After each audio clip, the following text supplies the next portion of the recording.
All right. Hi, everyone. Sorry for that. We underwent a little bit of technical difficulties with sound and audio, but hopefully everything is all fine-tuned and all good to go. So kind of a pretty good critical mass here, so I'll try to keep everything short just to go over a little bit of housekeeping for everyone who's coming in. You are muted and off camera for the entire webinar. If you have any feedback, comments, or questions, anything that you want to talk about, you can go ahead and use that chat box. It should be somewhere floating around on your screen. So as far as housekeeping is concerned, let me just go ahead and note a few things. So again, the webinar is being recorded, and the recording for the presentations and a copy of all the slides will be sent up in a follow-up email tomorrow, as well as any other helpful resources like web pages or documents that are shared throughout our discussions. Chat box again is for your use, so send along any questions or comments that you might have during the webinar.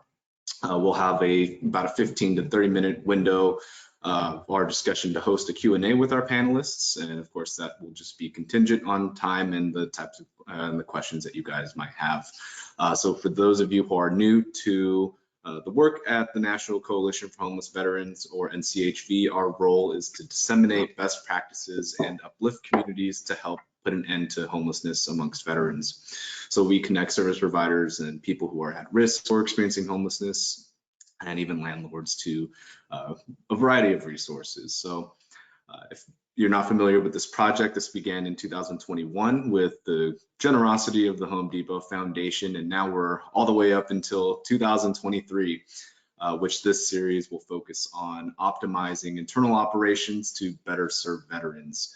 This will be the first of 4, which will release weekly every Wednesday until November 8th. So mark that on your calendar. Starting from now, a webinar will be hosted each Wednesday until November 8th.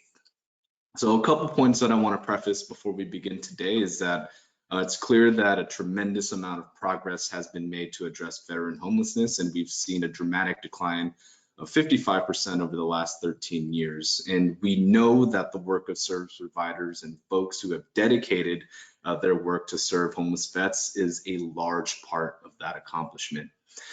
We're also aware that in order to carry out that work, service providers and other veteran serving organizations need to be equipped with the resources to do that work successfully, whether it's staff, funding, partnerships, and other innovative practices. There are a number of different ways to approach how organizations can strengthen themselves to address the issues that the veteran population faces.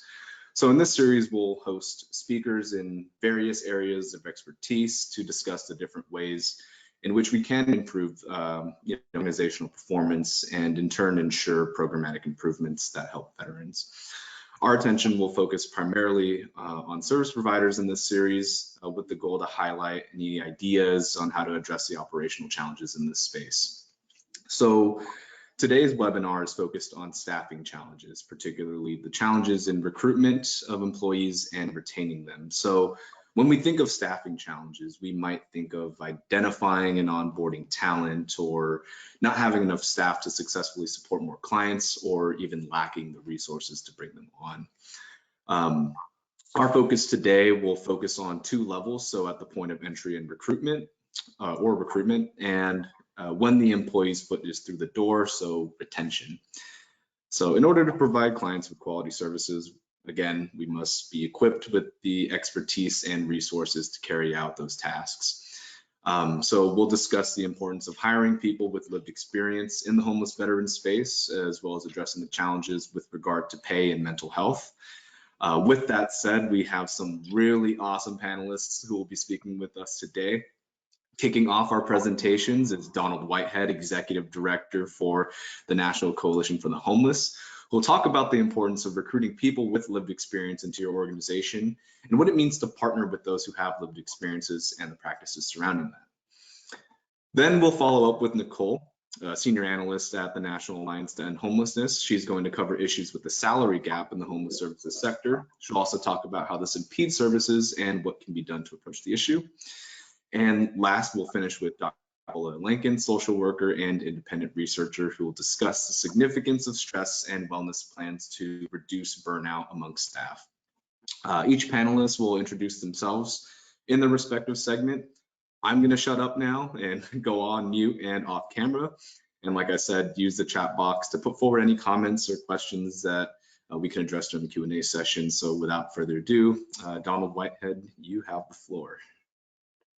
So good afternoon, and thank you for being here, and really appreciate the National Coalition for Homeless Veterans being able to provide the service, and Home Depot for the sponsorship, and last but not least, Catherine Monet and her leadership. Just going to want to go through what the importance of engaging and empowering people with lived experience, and this is general. We both want to talk about it when it comes to veterans, but also people with lived experience in general. So if we go to the next slide, wanted to just talk a little bit about who we are at the National Coalition for the Homeless. We're a national network of people who are currently experiencing or who have experienced homelessness, activists, advocates, community-based and faith-based service providers, and others committed to a single mission, and that's to end and prevent homelessness while ensuring the immediate needs of those experiencing homelessness are met and their civil rights are respected and protected. Want to start with the next slide that kind of goes into just what we'll be talking about today, just really quickly. Want to set some context here and talk about what the definition of lived experience and lived experience versus learned experience, recruiting people with lived experience, onboarding and supports, bi-directional mentorship, prioritizing equity and inclusion, and want to end on what we have created to help with that process. It's called the Lived Experience Training Academy. So if we go to the next slide, please. Just really quickly, we define lived experience as the particular set of knowledge, skills, and abilities that developed out of life events and occurrences in which one has been engaged, ultimately enhancing insight and perspective. And then there's the lived experience quotient, to the extent to which one exercises the knowledge, skills, and abilities that one has developed through life events, applying and expressing them in one's thinking and actions and using them as an asset. And this comes from Jennifer Tardy, and the artwork comes from Lemmy Z. The next slide, just a little bit more on lived experience definition. Personal knowledge about the world gained through direct firsthand involvement in everyday events, rather than through representations constructed by other people. It's also defined as the expression of people on whom a social issue or combination of issues has had a direct impact. And we want to make sure that people kind of understand lived experience in its broadness, that lived experience can be any number of the life experiences that are encountered by people that we serve in our program. So it isn't just limited to the state of homelessness, it's also those underlying issues that people encounter along the way. Next slide, please. We believe that before you incorporate people with lived experience in whatever way you do that, you must ask this very important question, why am I recruiting people, and what is my goal? What am I recruiting people for, and what is my goal? Is it a funding requirement? Am I keeping up with trends? Have people experiencing homeless demanded it? Or am I just checking a box? So whatever the answer to that question may be, it's very important that that question gets asked. Really important in how you support that person and how you bring them into your organization. Next slide, please. So some of the things we know about people with lived experience: companies and organizations that incorporate people with lived experiences are better equipped to make more focused, efficient, integrated, culturally appropriate, and sustainable decisions. They offer more focused, efficient, integrated, culturally appropriate, and sustainable services, and they create more focused, efficient, integrated, culturally appropriate, and sustainable products. So when you bring people in with lived experience, it does allow you to be able to overcome barriers. It allows you to understand the effectiveness of your program and also create sustainable products and services, meaning whatever your program is designed to be, and also the other underlying products that you create to be able to move people to services. So whether it's how you create your outreach, your SSVF program, your HVRP program, it'll allow you to make sure that that is efficient, integrated, culturally appropriate, and sustainable. Next slide. Next slide, please.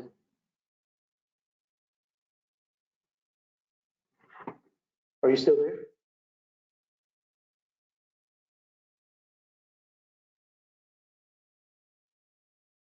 Do we still have the next slide? Are you guys still hearing me?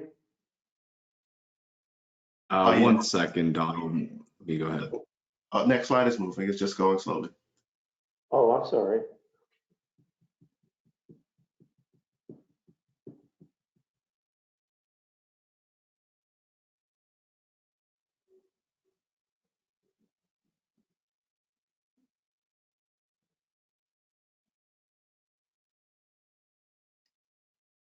So the idea of having people within your organization is also making sure that the people that you invite are diverse co-creators and centering lived experience in the delivery of those services. Important that we compensate people for their expertise.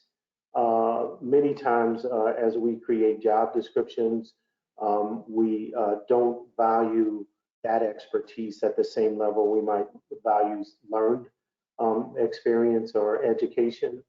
So important to think about how you quantify that experience versus people's educational attainment.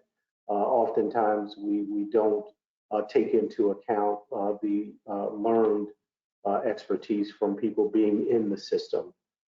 We think it's very important that when we think about bringing people in as creators, that we think about culturally relevant solutions and breaking down power constructs, and also thinking about ongoing issues that retain individuals with lived experience, breaking down power constructs. And what we mean by that is making sure that people with lived experience are actually included in the decision-making process versus people just being included as advisors. And to make sure that when you bring people in, there's ongoing support for people in your program. Next slide, please. So people with lived experience bring a distinct and invaluable lens to the work in homeless services. Their perspective is extremely helpful in developing more efficient, effective, and applicable programs and facilitating more positive experiences. People with lived experience are uniquely well suited to influence and design program, policies, and processes and practices that meet real life on the ground needs and preferences of participants to whom they can personally relate. Participants are more likely to achieve their goals through programs that are thoroughly geared towards their needs and prepared and staffed with relational workers with whom they can build trusting relationships. Next slide, please. So representation matters in public systems and on nonprofit boards and hallway conversations and informal coalitions. Even the most equity-minded and well-intended policies and programs will be hindered if they do not bring together the right combination of contributors. People with lived experience of homelessness have unique insight into factors that contribute to homelessness and also into solutions that are equitable and effective. Very important that you think diversity when you're bringing people into situations of employment or on boards. Very important that you think of the whole picture, that the diversity in experience, the diversity in background is part of the equation when you bring people in. Next slide, please. And I talked about this a little bit before. Examine and adjust your hiring practice that exclude people with lived experience. So sometimes people have not had the ability to attain educational degrees or certifications. And it is important that one, you really, has to be intentional. So you have to, in your job description, in your job announcements, you have to be intentional to attract people with lived experience. And it may mean that you not lower the expectation, but lower the ability to enter into your system. So you want people that are qualified. We're not saying that people should be brought in that are not qualified, but sometimes we have positions that there's an overqualification in the job description. So, just as an example, we may have a PhD that's working as an outreach worker. It is a job that a PhD skills would be very useful, but it may not be necessary. And so we might be able to look to people with lived experience to bring that experience in versus that educational attainment. Next slide, please. So it is important to avoid tokenism. So one thing we want to make sure we do when we bring people in is to make sure that the rest of the company, and so it has to be a real unified idea that's intentional across the board so that people don't feel tokenized when they're brought in. So they're treated exactly as other people. There may be some extra level of support that's needed, but people should be trained to be able to embrace that. And there should also be topics like trauma-informed care and cultural sensitivity and anti-racism. Those are the things that are necessary to make sure people feel welcome. We're going to go to the next slide. I think I'm pretty close to my time here, but it's important that the mentorship be twofold, that it's bi-directional, that people are mentoring these new people that they bring into the workforce, but also that they're receiving mentorship about some of the experience, and that leads to more productive, more efficient services when people actually take the time to make sure they're not only delivering mentorship, but they're receiving it. But all those other important things that you would do with any employee may be magnified with people that have experienced trauma, but very important that you continue coaching, you continue motivation, support, training. All of that is really, really important to stress to make sure that those relationships are lasting and beneficial. Next slide, please. And really important that compensation, whatever way you bring people in, is important. So making sure that you compensate people at the same level, even if it's on a board of directors or advisory board, making sure that you give people the opportunity to earn a living that is sustainable. And also that if you're bringing people in advisory board, you make sure that you abide by the $600 rule that says they have to report that to taxes. You don't want to do any harm. You don't want to cause people to have difficulties with their housing or other subsidies when you bring them in. So very important that you research all of that. But always compensate people no matter what they're doing for your organization. Next slide, please. And I think this is going to be, here's just a few projects, and I would list the VA here. The VA has a really well-intentioned peer support program that includes peer support in the legal system, but here's some other groups that are there as well. So I'm going to stop there. The last thing I would say, it's really important, and the next slide I think will go there, actually 2 slides ahead. This is just the National Coalition for the Homeless. It is very important that we equip people when they come in so that we don't set them up for failure. So often we bring people in, we don't give them the tools that are necessary for them to succeed. So we don't talk about some of the things I've talked about before, racial equity, ethics. We don't even help people understand the acronyms when we come in. So very important that we do that. We have a program called the Lived Experience Training Academy, which I could get to at another time, but I know I'll probably run close to my time. So I'll stop there and leave it for the next presenter.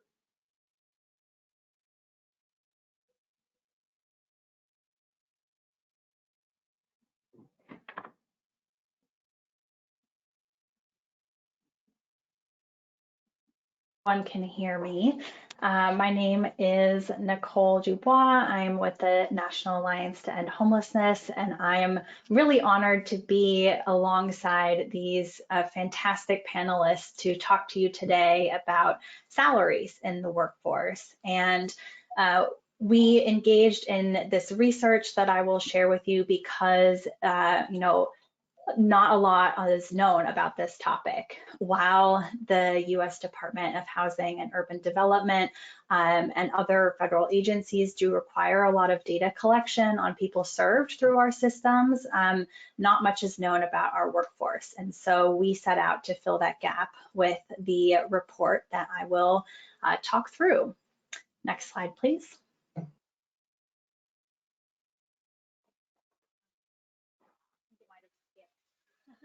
A slide. So we estimate that in 2023, staff are making between $28,000 and $43,000 a year on average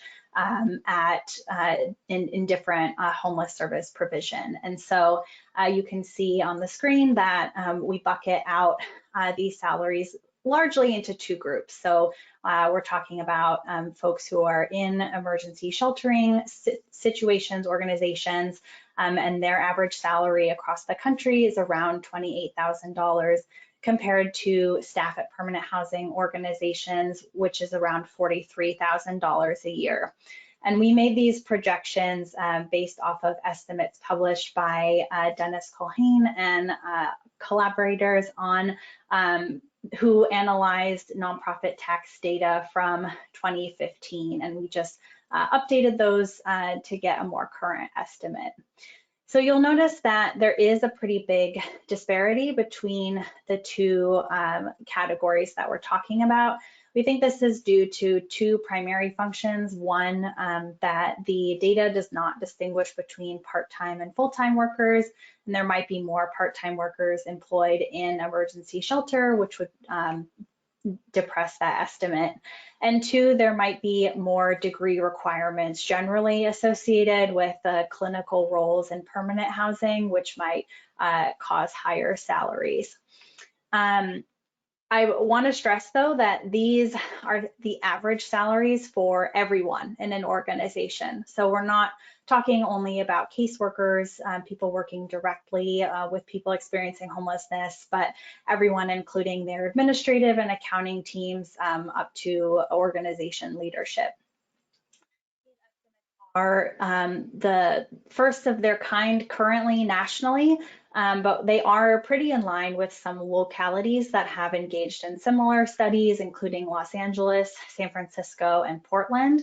And we link to those studies in our full report if you're interested in learning more. So it's clear just from these numbers that these salaries are low, and we compared them to the National Low-Income Housing Coalition's estimate of what it takes to afford a one-bedroom apartment on average, just to see how they stacked up. And you can see from the chart here that permanent housing staff would need a 15% increase on average to afford housing, and that emergency shelter staff would need a 77% increase in their salary in order to afford housing. And because we're using national averages here, this masks variation by region and by role. So there are, higher cost metro areas and where this disparity might be even higher, as well as places that have large gaps between the lowest and highest paid worker at an organization. I also want to note that using this one bedroom standard was a choice, but it doesn't work for all household situations. single parents, multi-generational households, and others might need more. There are many reasons to believe that workers should be able to afford a 2-bedroom apartment or more, depending on their need, and that would require even higher increases. For example, for emergency shelter staff, that would require their salary to more than double.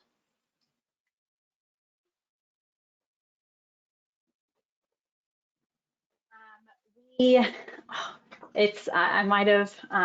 think it skipped again, but we use these estimates to generate a sector-wide estimate of the gap of what it would take to bring every worker in this sector across the country up to a level where they are able to afford housing.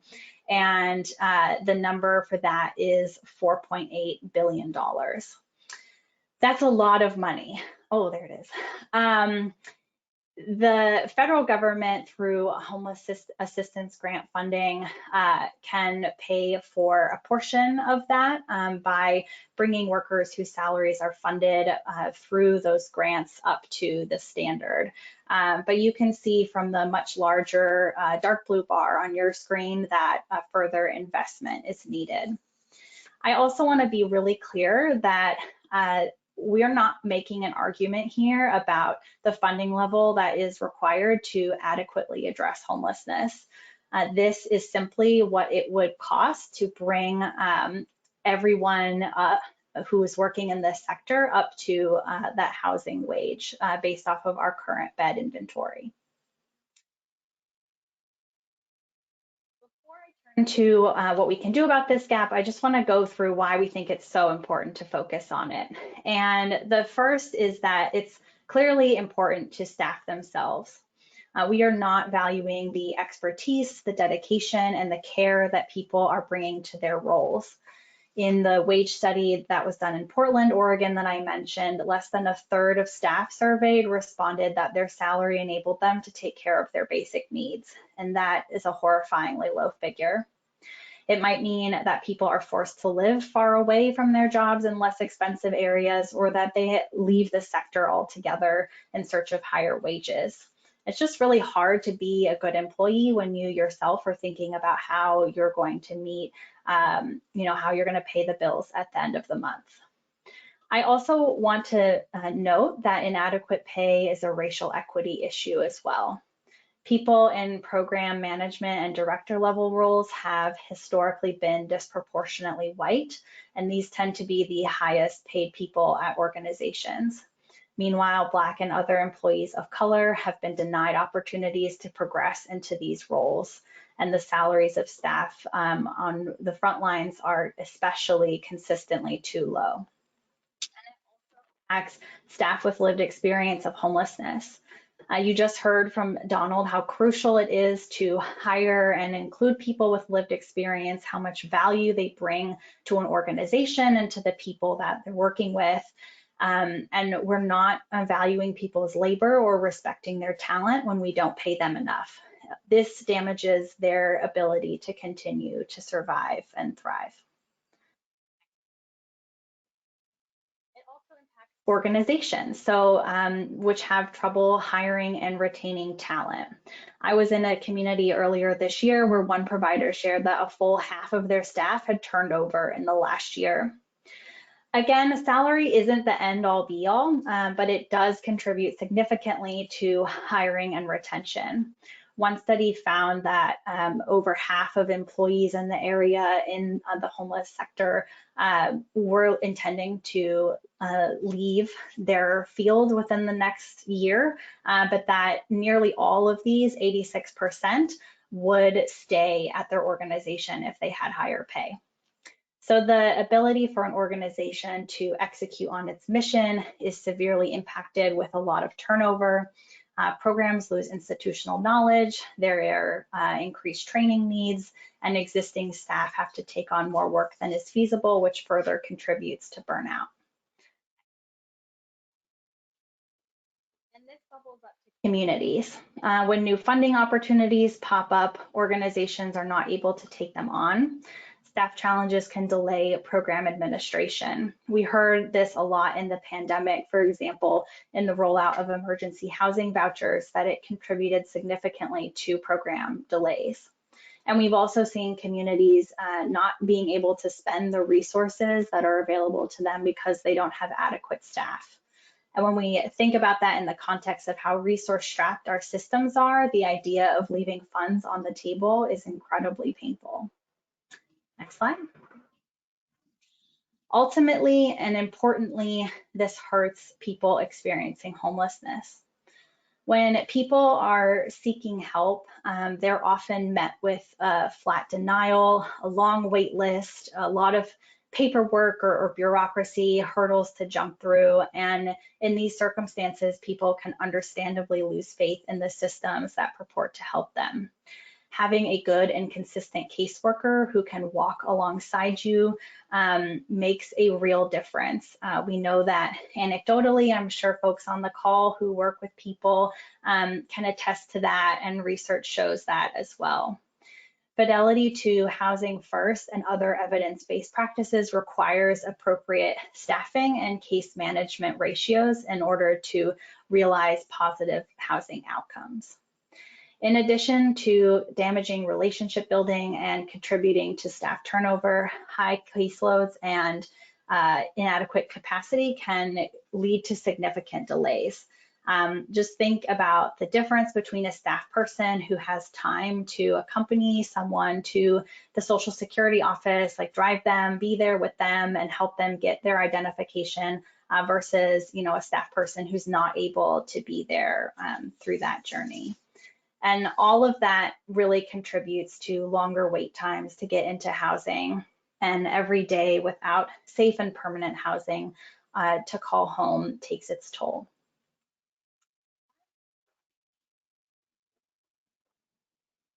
This is the last one before I wrap it up here. What can we do? So with a salary gap that's so large across the country, there is a clear role for the federal government to take steps to close the gap.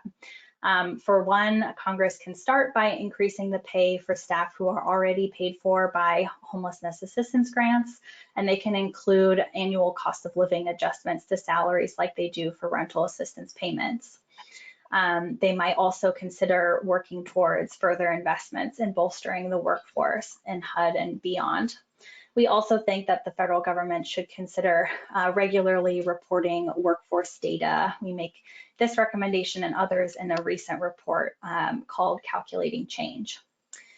That's not all those. State and local governments and continuums of care providers can also take steps. We will soon have a brief that walks you through how you might do a salary analysis in your area, and armed with that knowledge, you can take steps to address the gap, particularly for workers who are at the lower end of the pay scale in your area. And philanthropy can step up investments too. And then lastly, providers are constrained by the budgets that they have, but there might be other creative ways to better support staff. You can have conversations with your staff about what it would take for them to feel more supported in their role, and consider other benefits, like help maintaining a work-life balance, making really clear opportunities for professional growth and advancement. Some places are doing this really well, and we hope that researchers can continue to study this too, and so we can lift up what works. I'll conclude by just saying that the workforce will be a continued important focus area for all of us at the Alliance. That includes our policy, advocacy, and capacity building teams. So you'll be hearing more from us on this front. And thank you so much again for having me today, and I'm happy to answer any of your questions when we get to that.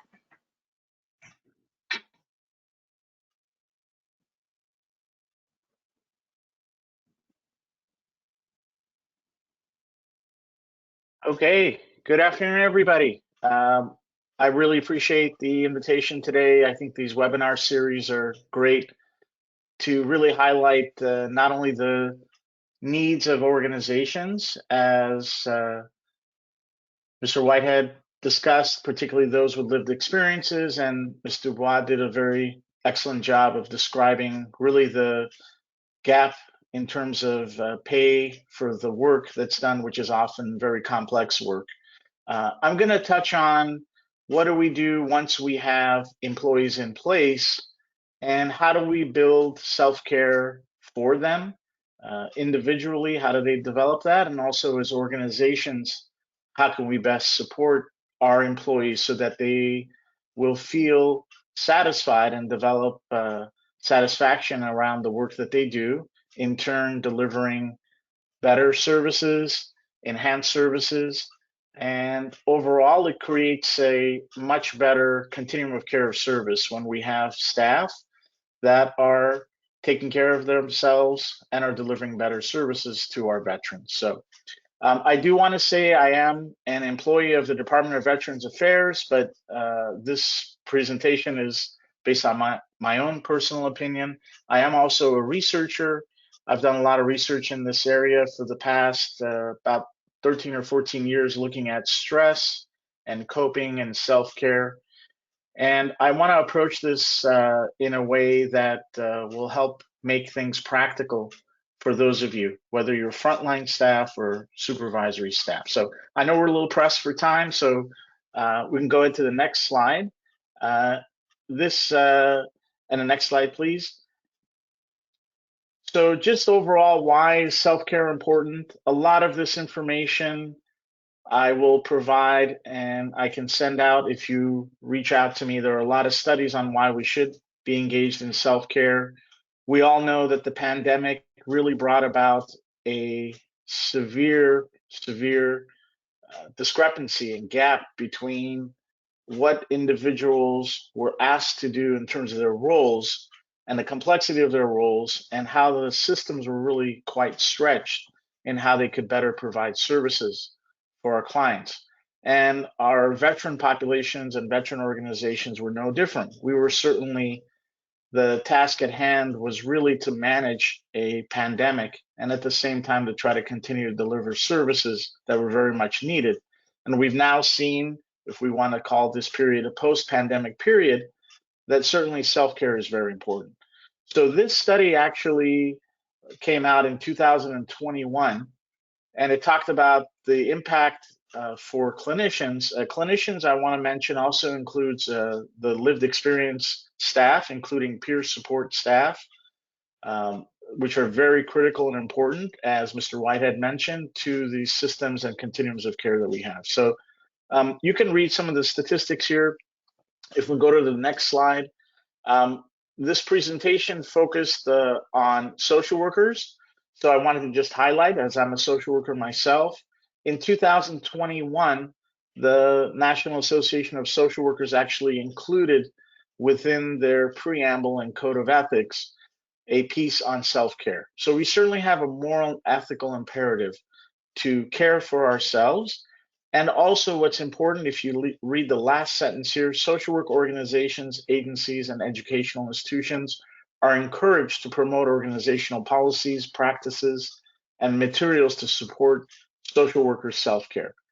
So we can fill in social workers with other professionals, psychologists, psychiatrists, MDs, nurses, peer specialists, health navigators, all folks that are working in these systems deserve and require some self-care. And it's important that organizations and agencies provide that self-care tools and avenues to them as well. So next slide, please. I think what's critical is to understand what COVID was. COVID was a collective trauma for many of us, which I know some of us personally were impacted by it. And professionally, again, many of us were put into roles which we may not have been prepared for, to complete tasks within these new roles. But again, we had to deliver services to our populations. And this collective trauma really was an experience that everyone societally experienced. So when we have these kinds of collective traumas, it really brings up a lot of mental health, really brings up a lot of physical impacts. And if we didn't have self-care in place before, it's critically important that we have self-care in place now, because as we know, when we neglect self-care, we have a lot of impacts psychologically, physiologically, spiritually, I mean, across the board in terms of a holistic view of what happens to us if we neglect our self-care. So next slide, please. We can actually advance a few slides, if you don't mind, about 2 or 3 slides, because I want to be mindful of our time. And so this is just a study on social workers and COVID. Let me give you an overview of stress. What is stress? Stress is unavoidable. If anyone promises you that they can eliminate stress in your life by either helping you do a routine or take a pill or a drink of some kind, they are completely lying to you. We require stress. Our body requires stress and is part of how we live day to day. What happens when we encounter stress is we have initially a physiological response. Most of you have probably heard of cortisol, the hormone that's released when we experience a stressor. And we have typically a 3-pronged response to stressors. We either have a fight, flight, or freeze response. What happens is we activate what is called our sympathetic nervous system, and the sympathetic nervous system begins this process of fight, flight, or freeze. We have another parallel nervous system, which is called the parasympathetic nervous system, which actually is the calming nervous system, which helps us to reduce the effects of stress. We can manage some stressors. It's cumulative stress over time that starts to produce these impacts on us. Okay, next slide, please. Here we have how stress changes us and causes biological, emotional, and cognitive change. Most importantly, and this is what's been identified in terms of the construct of stress as we understand it now, secondary traumatic stress or compassion fatigue. We actually have a change in our frame of reference or sense of self, both professionally and personally. And I like to think of it in 2 ways. What happens is we are impacted in terms of our worth or our worthiness, what we feel in terms of the work that we do and how, quote unquote, worthy it is. And then secondarily, we are also impacted in terms of our competence or what we think we can do in terms of the skill sets, training, education that we have. So these 2 critical areas of worthiness or worth and competence are what are impacted when we talk about a change in ourselves or frame of reference. Next slide, please. Understanding stress helps us become more aware of our environmental cues and changes, aware of the biological, emotional, and cognitive responses, helps us become more aware of our role, and helps us to manage stressors. The goal is to manage stress. We cannot completely eliminate it. So we work towards managing these stressors so we don't develop this cumulative effect. Next slide, please.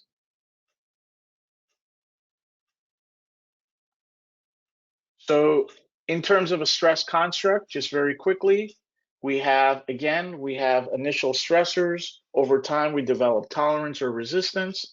And at some point, the cumulative stress, we enter exhaustion. This is the effects that stress has on us. We all eventually will reach a point where our tolerance to the stress level becomes too much and we have exhaustion. And that exhaustion, again, initially happens biologically, emotionally, and cognitively. Okay. The next slide describes what are some of the constructs that we have, and you can read through these. Again, I mentioned that compassion fatigue and secondary stress is the most recent construct and our best understanding of what stress is, particularly when we're talking about work with populations who have experienced trauma, which most of you working with veterans, we obviously know there are higher rates of trauma among veterans than the general population. And so it is a given that if we work with the veteran population, we're going to be working with veterans that have trauma. That trauma is transmitted to us. And there's kind of a complex process, which I won't go through here, but in a snapshot, it's basically the more that we are exposed to these traumatic stressors, the more that transmission of trauma happens, and our resistance to stress becomes less and less, and we enter that exhaustion phase. Okay. Next slide.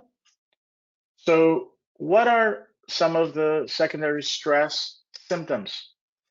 And I will just tell you basically that these three domains of symptoms or areas of symptoms are exactly like post-traumatic stress. In fact, the most recent Diagnostic Statistical Manual, the DSM-5 revision, and the DSM-5 included categories of PTSD to include not just what someone primarily experiences or witnesses, but what is told to us in terms of traumatic material and even things that we don't primarily witness that are traumatic events can cause this development of stress, eventually secondary traumatic stress. So over time, our work with these populations with trauma, again, this transmission of trauma occurs, creating secondary traumatic stress. Next slide, please. Here's some red flags. What can we expect, or what can you, as an individual working in systems, look for? What are the cues for stressors?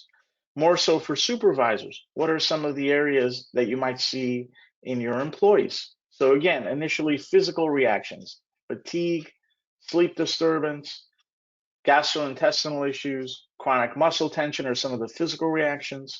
Emotional reactions, we have feeling overwhelmed or emotionally spent, a sense of helplessness, irritability, or mood swings. Next slide, please. Some of the cognitive and behavioral reactions, behaviorally, isolation or withdrawal, restlessness, or overconsumption, food or alcohol. Cognitive reactions, disbelief, a sense of numbing, decreased concentration, distressing or intrusive images. Okay, next slide.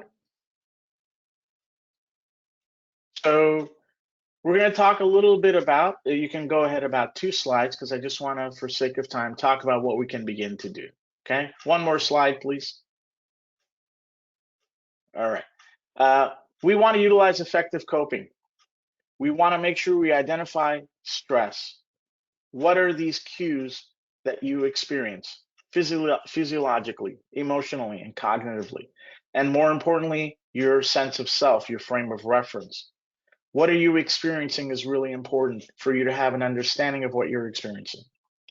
And then coping is only effective when we do coping mechanisms that work for us personally. What do I mean by that? We might hear from others, or others may suggest to us for us to do a particular type of coping mechanism, for example, yoga or swimming or things like that, okay? If after trying for some time, you find that that particular stress management strategy is not effective for you, it is not going to work. We need to develop things that are sustainable. We need to develop a daily wellness plan. And I'll talk in a few minutes about how to do that so that we do things that are integrated into our daily life. Because again, we cannot escape these stressors. We need to be able to learn to manage them. Okay. Next slide, please. One more. We'll talk about what we can begin to do. Okay, number 1, we need to recognize the stressors that we have. So we need to have a baseline. A good tool to use is what's called the Professional Quality of Life Scale. You can ask staff to take this, or you can take it yourself to see where you are in terms of not only your compassion, fatigue, compassion, satisfaction, but burnout as well too. So this basically measures level of stress for the last 30 days. I really encourage my staff, and I do this myself personally, I do this every 30 days to see so that I have a marker, a baseline. Where am I in terms of the stressors that I am experiencing? In what particular areas are these stressors coming from? And what are some of the things that I am feeling? Okay, Really important. So we want to start with development of a wellness plan includes having a baseline. Where are we in terms of the amount of stress that we're currently experiencing? Okay, next slide. Secondarily, we want to develop a wellness plan. SAMHSA, SAMSHA.gov. I know most of you are familiar with SAMHSA. They have a lot of great tips and resources. They have an excellent wellness worksheet that you can integrate. In looking at the 8 dimensions of wellness: emotional, spiritual, intellectual, physical, environmental, financial, occupational, and social, and beginning to do activities and to become more aware in what particular areas we need to enhance our areas of wellness. So the second step is to start making that change. Once we have that baseline of where we are in our stressors, is to develop a daily wellness plan. And this wellness worksheet, which is about 20 or 30 pages, has you go through each of these 8 dimensions of wellness and to think about your dimensions of wellness and to integrate practical activities. Okay, last step. Next slide, please. Ongoing dialogue. This webinar is an excellent example of that. So having continuing education and training about stressors and about coping, and learning about stress and coping. Talking with your colleagues and peers, talking with your subordinates and your supervisors and your friends and family about what your plans are and the amounts of stress that you're experiencing. Next slide. Some tips for frontline staff. Understand the role of stress within the construct of your job. Role confusion and role conflicts are often what create a lot of stress for people within the work that they do. So it's important to understand the role that you play in the organization. Having a functional position description is really important in the work that you do so that you are not exceeding what you're supposed to do and that you have an understanding of the parameters or boundaries of your work. So understand the role of stress and understand the construct, the role of your job. Don't neglect supervision or consultation time with your colleagues or peers. Supervision is really important. And supervision is an opportunity for you not just to talk about what your cases are, but to talk about yourself. There is a model, and I'm happy to send this out to folks if you reach out to me. It's called the CERT,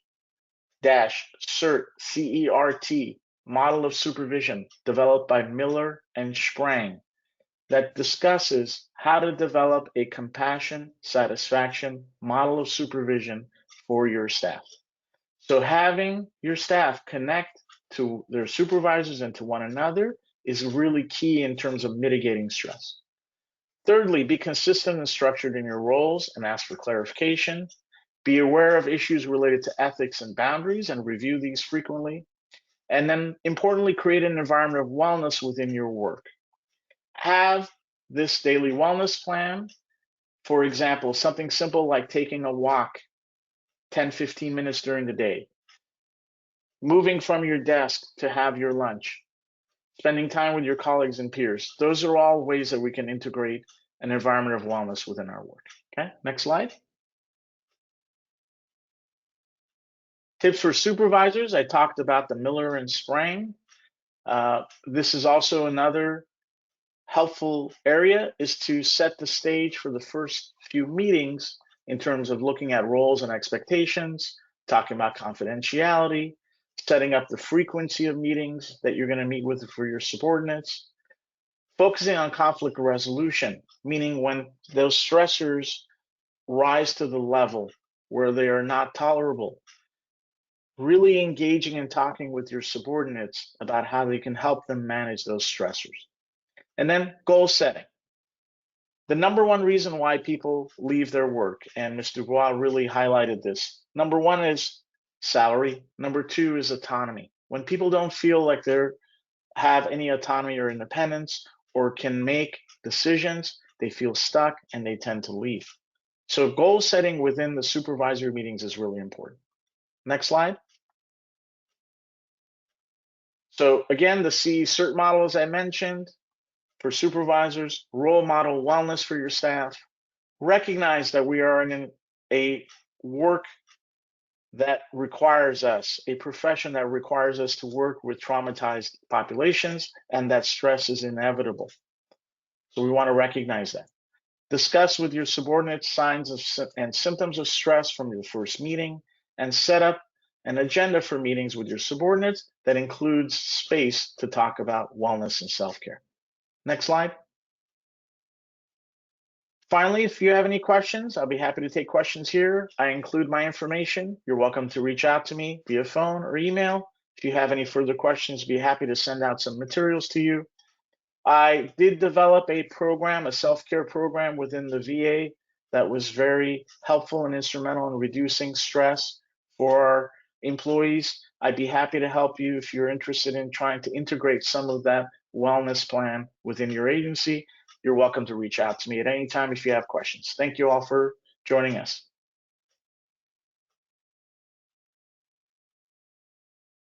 All right. Thank you for to our presenters for taking the time and presenting to us today. Really appreciate all the insights that you guys provided within your range of expertise.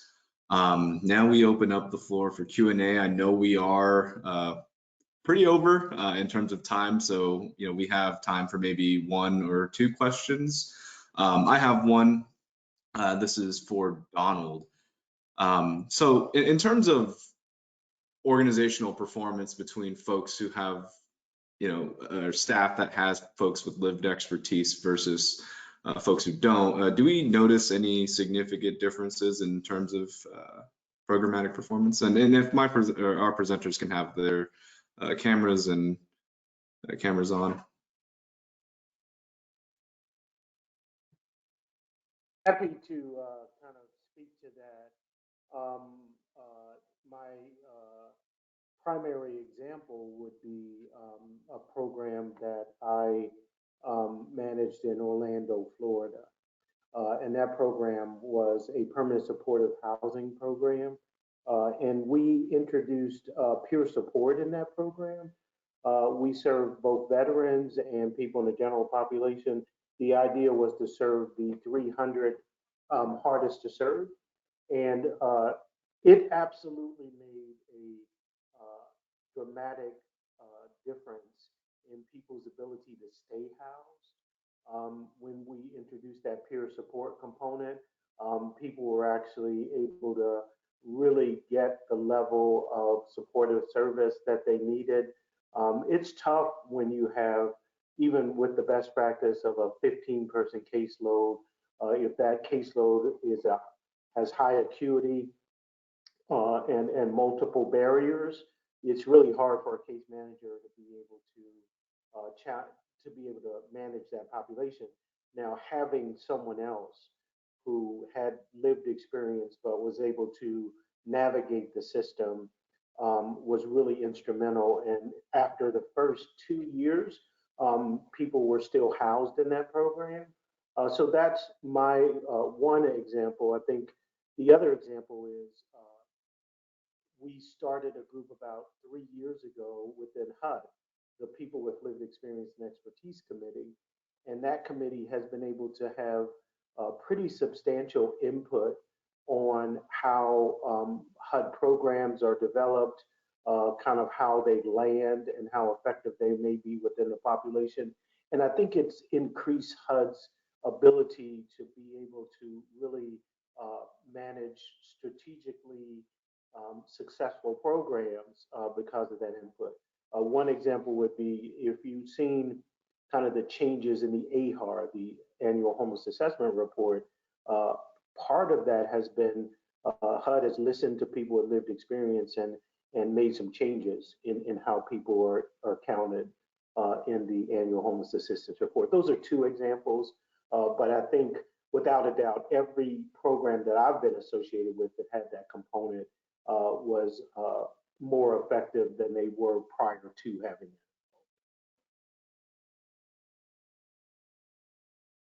All right, fantastic. So we are very much so over time. So unfortunately, we do have to skip out on a portion of Q&A. However, if you do have any questions, our presenters' contact information can be found in the slides, which we'll send out tomorrow morning. Again, I want to thank the presenters for, again, sharing their expertise. And for a little bit of promo for the next webinar, it will feature two speakers, Colleen Murakami from Swords to Plowshares and Kate Paulino out of the Allison Wilkes Society. We'll be discussing fundraising strategies and the areas of leveraging the state and local grants, as well as individual giving. I hope to see you all there. The webinar will be hosted same time, hopefully with no technical difficulties, so 3 to 4, and we'll also be hosting Q&A. You'll receive a registration link once you are through GoToWebinar. So I'll see you guys there. Again, thank you, Donald, Nicole, and Nikola for presenting. And I hope you guys have follow-up questions. Thank you all. Thank you.